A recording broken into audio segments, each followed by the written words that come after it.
बिस्मिल्लाहिर्रहमानिर्रहीम। अस्सलाम वालेकुम नाज़रीन, आप यूट्यूब चैनल देख रहे हैं। मैं इमरान खान हूँ। सबसे पहले पाकिस्तान तहरीक इंसाफ ने एक एतराफ़ किया है। इमरान खान साहब माजी में ये बात करते रहे। उन्होंने बहुत सारे इंटरव्यूज़ में कहा कि जनरल कमर जावेद बाजवा को एक्सटेंशन देना मेरी एक बहुत बड़ी गलती थी, मुझे कभी भी ये नहीं करना चाहिए था। और ये जो एक्सटेंशन वाला मामला है, इसमें इमरान खान साहब ने अपने एक उसूल को तोड़ा था। यानी उससे पहले भी वो दावा करते रहे कि एक्सटेंशन नहीं होनी चाहिए, किसी की भी नहीं होनी चाहिए। फिर क्योंकि जब आप इक़्तिदार में होते हैं तो फिर आपकी कुछ मजबूरियां होती हैं, और इमरान खान साहब ने वहां कंप्रोमाइज़ किया जो गलत था। वो इमरान खान साहब को कभी नहीं करना चाहिए था। तो ये कमज़ोर सियासतदान की निशानी होती है जब वो इक़्तिदार के नशे में वो कमज़ोर हो जाता है और वो काम करता है जो उसको नहीं करना चाहिए था। लेकिन जनरल कमर जावेद बाजवा ने पूरा एक जाल बिछाया और बड़ी मीठी मीठी बातें करके उसने एक्सटेंशन ले ली। ना सिर्फ इमरान खान से बल्कि सारी पॉलिटिकल पार्टी से। आज तक की तमाम कानून साजियों में सबसे बेहतरीन काम वो हुआ था जब जनरल बाजवा के लिए एक ही सफ में खड़े हो गए महमूद अयाज। तो सबने जाके जनरल कमर जावेद बाजवा को एक्सटेंशन दे दी। अब जनरल बाजवा की एक्सटेंशन को इमरान खान साहब ने, ये वाहिद आदमी है जो अपनी गलती तस्लीम करता है। बड़ा आदमी होता है ना, वो जिससे गलती हो जाए तो वो कहता है जी मैंने गलत किया था और मैं इसको तस्लीम करता हूं, और वो उससे सीख कर आगे बढ़ता है। पाकिस्तान में सियासतदान कभी भी अपनी गलतियों को तस्लीम नहीं करते। यानी जनरल अशफाक परवेज कियानी को एक्सटेंशन दी जिन लोगों ने, वो इसके ऊपर कभी बात नहीं करते। जो लोग आज तक माजी में गलतियां करते रहे उन्होंने कभी कौम से माफी नहीं मांगी। लेकिन पाकिस्तान तहरीक इंसाफ ने आज बाकायदा इसे अपनी संगीन गलती करार देते हुए कौम से माफी मांगी है। ये बात कर रहे थे असद कैसर साहब, जो स्पीकर थे उस दौर में जब बाजवा साहब को एक्सटेंशन दी गई थी, और इन्हीं के जेर निगरानी ये कानून साजी हुई थी जिसमें जनरल बाजवा का मामला क्योंकि कोर्ट में चला गया था तो फिर एक्सटेंशन का मामला वहां से हुआ था। अब जनरल कमर जावेद बाजवा को एक्सटेंशन देना हमारी सबसे बड़ी गलती थी और एक तारीखी संगीन गलती थी जिस पर हम कौम से माफी मांगते हैं। तारीखी तौर पे गलत फैसला था। तो ये पाकिस्तान तहरीक इंसाफ ने कहा, और ये जिसके लिए हम पूरी कौम से माजरत ख्वाह। इस वक्त तहरीक इंसाफ ने दुखती रग को छेड़ा है। इस पे महमूद अचकज़ई साहब ने भी कहा कि जी ये तो मिलनी नहीं चाहिए किसी को भी, किसी भी जगह पे एक्सटेंशन नहीं होनी चाहिए, हम उसका कभी भी साथ नहीं देंगे। तो बात तो उसूल की है।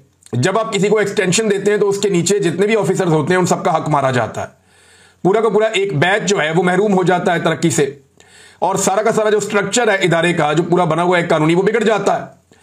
लेकिन ये जो एक्सटेंशन है ये दी गई थी, इसमें कौम से माफी मांगी गई है, और इस वक्त ये माफी मांगे जाना ये बड़ा मानी खेज है।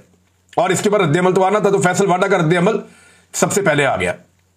देखिए ये जो माफी वाला मामला है ना कि कौम से हम मांग रहे हैं, ये 1 साल पहले भी पीटीआई मांग सकती थी, 6 महीने बाद भी मांग सकती थी। लेकिन ये टाइम बड़ा क्रूशल है क्योंकि इस वक्त इन चीजों का फैसला हो रहा होता है कि मौजूदा आर्मी चीफ को एक्सटेंशन मिलेगी या नहीं मिलेगी। तो पीटीआई ने अपनी इंटेंट शो कर दी, अपोजिशन के साथ बैठ गए, जनाब हमसे उम्मीद कोई ना रखे, हम किसी जगह पे सपोर्ट नहीं करेंगे। जनरल बाजवा ने जब एक्सटेंशन ली थी इमरान खान साहब के दौरे हुकूमत में, तो उन्होंने ये बंदोबस्त किया था कि सारी पॉलिटिकल पार्टीज का मुश्तरका आर्मी चीफ मैं होऊंगा। यानी मैंने कंट्रोवर्शियल नहीं होना यह चाहिए कि PMLN, peoples party, MQM, Jamaat Islami, Fazlur Rahman, ANP, PTI, सारे मुझे वोट डालें, इसका उन्होंने बंदोबस्त किया था। और सबने आकर उन्हें वोट डाला था नवाज शरीफ साहब की मर्जी से। और फिर मियां साहब की डील भी आपको याद है इसी बीच में हुई थी। अब क्योंकि जनरल बाजवा साहब की एक्सटेंशन सबने मुतफिका तौर पे की थी, तो उन्होंने यह साबित करने की कोशिश की कि मैं कंट्रोवर्शियल बिल्कुल नहीं हूं। लेकिन जनरल आसिम मुनीर साहब का मामला अगर आगे आता है तो पीटीआई ने और अपोजिशन ने अपनी इंटेंट या जो वो करने जा रहे हैं या अपनी सोच उन्होंने पहले ही कौम के सामने रख दी है कि नहीं जी हम किसी एक्सटेंशन के हमायती नहीं है। इस वक्त ये क्रूशल है और ये दुखती हुई रग है। फैसल वाडा ने इसके ऊपर रद्द-ए-अमल दिया, और फैसल वाडा ने इसके ऊपर एक जो है वो ट्वीट भी किया, और वो ट्वीट मौजूद है सोशल मीडिया पे, आप देख सकते हैं। उन्होंने कहा कि एक्सटेंशन नहीं, तसलसल जारी रहेगा और रहेगा। तो उन्होंने कहा कि किसी में दम है तो तसलसल रोक कर दिखाए, पाकिस्तान की तरक्की का यह सफर इंशाअल्लाह जारी रहेगा। अच्छा, ये अब तसलसल किसे कहते हैं?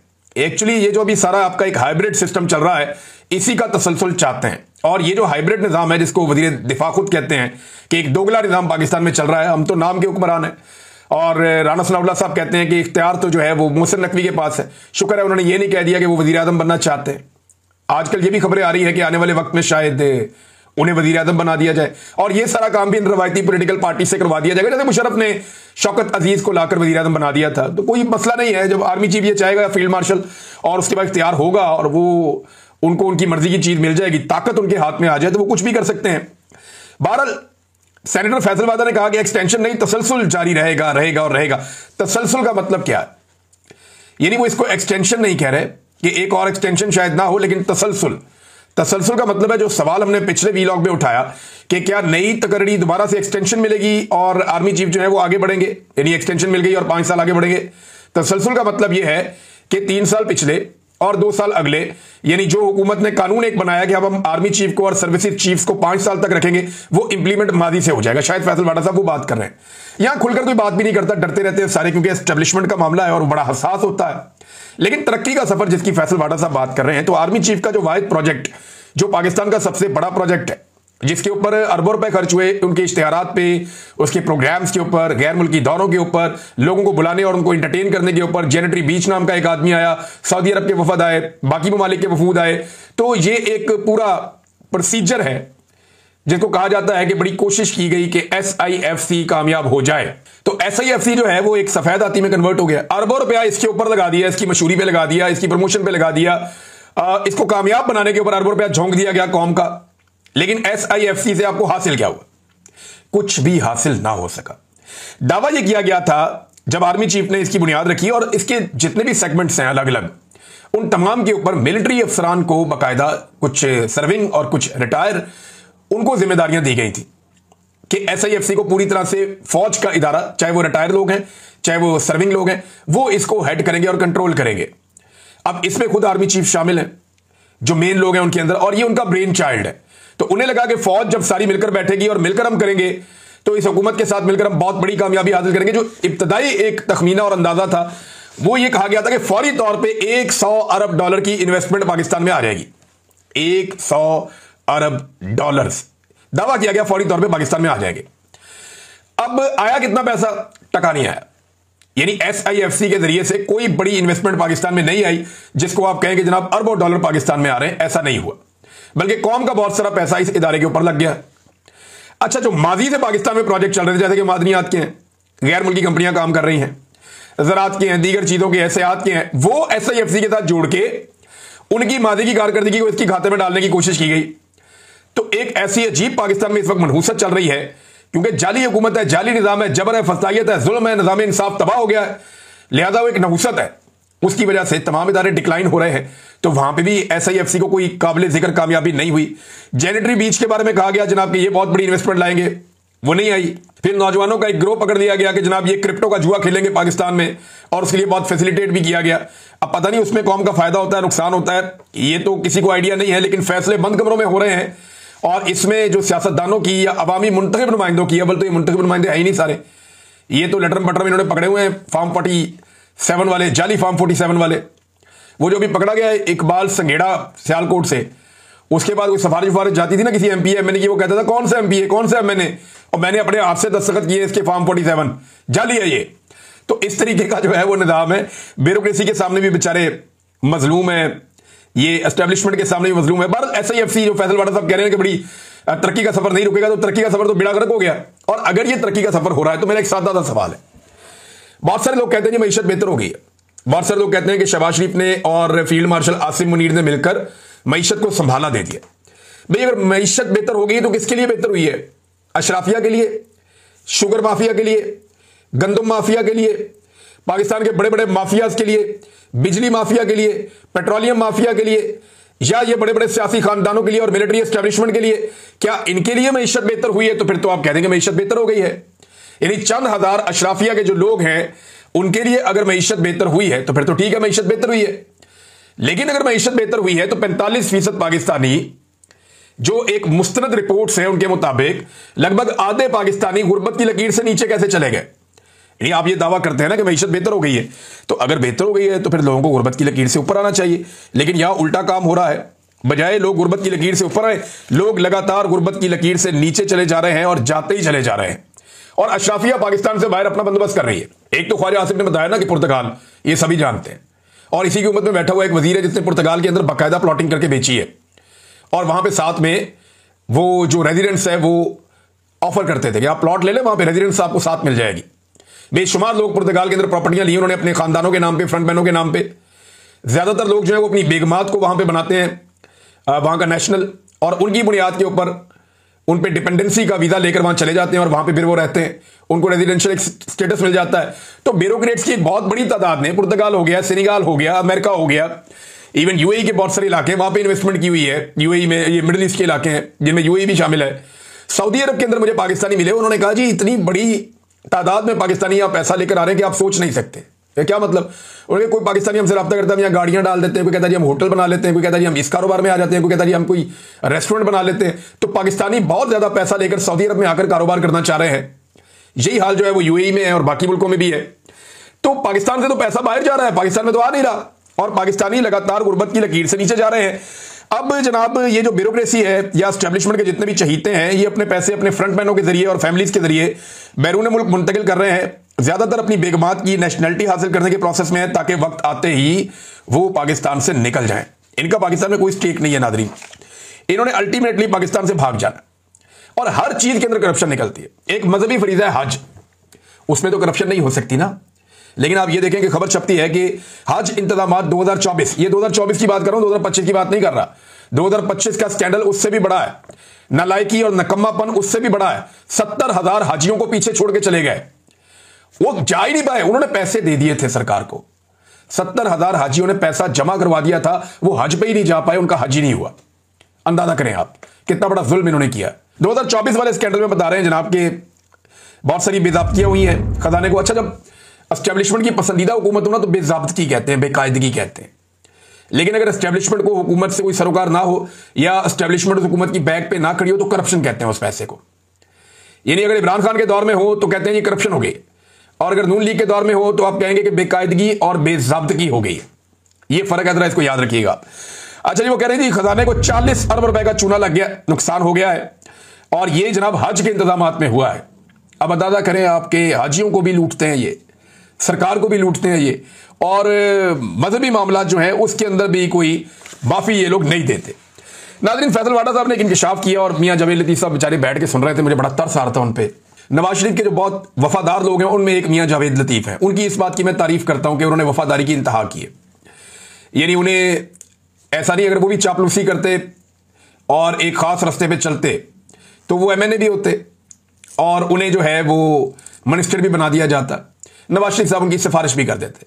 लेकिन जावेद लतीफ साहब ने नवाज शरीफ साहब की ज्यादा गेम उठाने के चक्कर में अपनी सियासत भी खराब की, और अब उनके सामने बैठकर फैसल वाडा साहब जो बातें कर रहे थे, मुझे तरस आ रहा था जावेद लतीफ पे कि वो जवाब भी नहीं दे पा रहे, बल्कि कह रहे मेरा छोटा भाई है, कोई बात नहीं। तो फैसल वाडा साहब ने बड़ी टका के जवाब दिया और उन्होंने कहा कि देखे, हमने अपने घर बैठ के ना, और फैसल वाडा का घर किधर है और वो किसके साथ बैठकर बनाते हैं ये आप सब अच्छी तरह जानते हैं। उन्होंने कहा जी घर बैठ के तो हमने नवाज शरीफ की प्लेटलेस की रिपोर्टें बनाई थी। यानी घर पे बैठ के बनाई है नवाज शरीफ की प्लेटलेस की रिपोर्टें। जब पीटीआई भी ये कहती थी ना कि नवाज शरीफ बिल्कुल ठीक बाहर गए हैं, यानी उनकी प्लेटलेस गिरी हैं, तो मैंने उस वक्त चैलेंज किया था कि नवाज शरीफ साहब, बरतानिया में जो आपकी पहली एक रिपोर्ट बनी थी प्लेटलेस की, वो आप पब्लिक करें। और मुझे एक शख्स ने ये इतला दी थी उस वक्त कि वहां पे मियां साहब की प्लेटलेस मुख्तलिफ है उससे जो उन्होंने पाकिस्तान में शो की थी। यानी पाकिस्तान में तो प्लेटलेस इतने गिर गए थे मियां साहब के जितने आज तक किसी के नहीं गिरे। अब फैसल वाडा साहब मुंह पे कह रहे हैं जावेद लतीफ साहब के एक टॉक शो में बैठ के कि जनाब मियां साहब की जो प्लेटलेस की रिपोर्टें हम घर में बैठ के बनाते थे, और ये बहादुरी के दावे, वादे, बड़ी बड़ी बातें, और देखें कैसे ये आदमी पाकिस्तान से गया। यानी मियां नवाज शरीफ साहब जो है, जिस तरह उन्होंने पाकिस्तान छोड़ा, ये पीएमएलएन के वर्कर के लिए कितनी तकलीफ की बात है कि आज उनके अपने हमायती उनके सामने बैठकर कह रहे हैं कि जी मियां साहब जो है उनके प्लेटलेस की हमने जाली रिपोर्टें बनाई थी और जालसाजी करके मियां नवाज शरीफ साहब जाली बीमार बन के डील करके एस्टेब्लिशमेंट से पाकिस्तान से बाहर गए। और उनके साथ बैठे हुए जो पीएमएलएन के लोग हैं, कितनी ज्यादा वफादारी है जावेद लतीफ की नवाज शरीफ से, ये सब जानते हैं। अब वो भी बेचारे अब नीचे मुंह करने पर मजबूर हैं और उसका सही तरह जवाब भी नहीं दे पा रहे थे, कोई भी तसल्ली बख्श जवाब उनके पास नहीं था। नाज़रीन, मैंने आपसे कहा ना, जैसे इमरान खान के दौर में हो तो करप्शन, और अगर पीएमएलएन के दौर में हो तो बेकायदगी और बेज़ाब्तगी का लफ्ज इस्तेमाल करेगा मीडिया। इसी तरह इमरान खान के दौर था उस्मान बुज़दार ने, पंजाब में उस्मान बुज़दार का दौर था। पंजाब में कोई गेम पड़ी थी और एक होटल को शराब का लाइसेंस मिल गया था, और जब उसको लाइसेंस मिला था तो रोला पड़ गया था। बहुत सारे हमारे जो दीन के ठेकेदार हैं मजहब के, वो भी आ गए थे मैदान में। बहुत सारे लोगों ने बड़ी तनकीद की थी, बड़ा रोला पड़ गया था हर तरफ। अभी शहबाज शरीफ और मोहसिन नकवी का क्योंकि दौर है, तो इस्लामाबाद में 4 होटलों को ठेके मिले जनाब के, लाइसेंस मिल गए शराब वराब पिलाने के, बेचने के। तो उसके ऊपर कोई रोला नहीं डाल रहा, ना मतलब के ठेकेदार जागे ना कोई और जाग रहा है। तो मैं आपको बता रहा हूं कि जब एस्टेब्लिशमेंट किसी के साथ खड़ी हो ना, तो उसके गुनाह भी माफ करती है वो, और वो करवाती है। ये मौलवी मिलिट्री अलायंस जो है ये बहुत पुराना है। मौलवी तभी जागता है और तभी चिल्लाता है जब मिलिट्री उसको कहती है कि आप ये करें, अदरवाइज मौलवी नॉर्मली चुप रहता है। आपके सामने एक ऐसे आदमी की मिसाल है जो माजी में बड़ा एंटी एस्टेब्लिशमेंट बना फिरता था, बड़ा उछल उछल के पुड़क पुड़क के बातें करता था। अब आप उस आदमी को देखें तो वो ऐसा लगता है कि एक एस्टेब्लिशमेंट के टाउट और चमचे से ज्यादा कुछ नहीं। उसका सारा का सारा इनकलाब बह गया, फारग हो गया, उसके पल्ले ही कुछ नहीं बचा बेचारे के। तो नाज़रीन, एक और जो प्रॉब्लम है हुकूमत के लिए सबसे बड़ी, वो सोशल मीडिया है, क्योंकि वहीं पे ऐसे लोग एक्सपोज हो जाते हैं। मकामी और रवायती मीडिया को तो आप काबू कर लेते हैं, लेकिन सोशल मीडिया आपके काबू नहीं आता। अब इसमें एक सरफराज बुगटी साहब हैं, एक सूबे के वजीर आला हैं, वो कहते हैं सोशल मीडिया के चैप्टर को क्लोज करना होगा, यानी सोशल मीडिया को बंद ही कर देना होगा।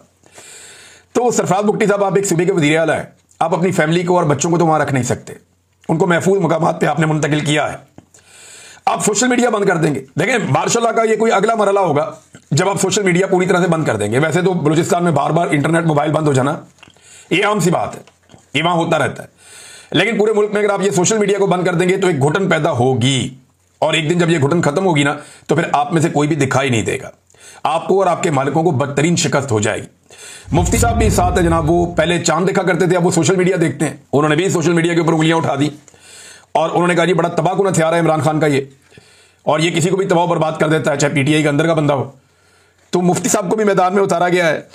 अब अगर मामला चांद देखने वालों तक आ गया है तो फिर अब सुलह कर लें या माफी मांग लें कौम के साथ, और कौम के सामने सरेंडर कर लें, ये ज्यादा बेहतर होगा, क्योंकि कौम तो अपना फैसला कर चुकी है। उधर सुराबकोट में पीपल्स पार्टी का एक जलसा हो रहा था, इन्होंने बंदे शंदे इकट्ठे कर लिए जब बहुत सारे, और जलसे का पूरा बंदोबस्त हो गया, स्क्रीन लगा दी गई, स्टेज लग गया, सज गया, लोग आ गए, तो वहां मौजूद तमाम नौजवानों ने इमरान खान के और पीटीआई के नारे लगाना शुरू कर दिए।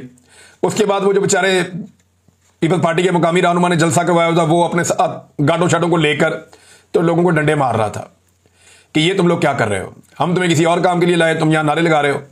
तो अगर अवाम अपनी आई पे आ जाए तो फिर इस तरह के मनाजिर आपको देखने के लिए पूरे पाकिस्तान में मिलेंगे। हत्ता कि जहां पे नून लीग का पिछले दिनों जलसा हो रहा था तो लोग कह रहे थे कि हम तमाशा देखने आए हैं इनका। तो सहाफी ने पूछा भी तमाशा क्यों देखने आए हैं? कहा जी हम देखने आए हैं इनका तमाशा के क्या हो रहा है। मैंने कहा तो आप किसके साथ हैं? कहा जी हम तो इमरान खान के साथ हैं, हम तो कैदी नंबर 804 के साथ हैं, हम उसके साथ खड़े थे, उससे ज्यादा खड़े रहेंगे, ये इससे हमारा कोई ताल्लुक नहीं है, हम तो सिर्फ इनका तमाशा देखने आए हैं, क्योंकि नॉर्मली हम म्यूजिकल शो ही रह गए हैं और तो कुछ बचा ही नहीं है। नाज़रीन, महमूद चकदई साहब ने बताया कि नवाज शरीफ साहब से जब वो जेल में मिलने गए थे, जब नवाज शरीफ साहब जेल में थे, मरियम भी जेल में थी, तो वो कहते जी पूरे पूरे जुलूस जाते थे, वहां पे ऐसे जलसे वाला माहौल होता था, 30-30 लोग आते थे, मियां साहब को मिलते थे, खुल खुलाकर मिलते थे, ये हवलदार स्पीकर भी वहां पे शामिल होता था, लेकिन तब तो कोई नहीं रोकता था इमरान खान के दौर में।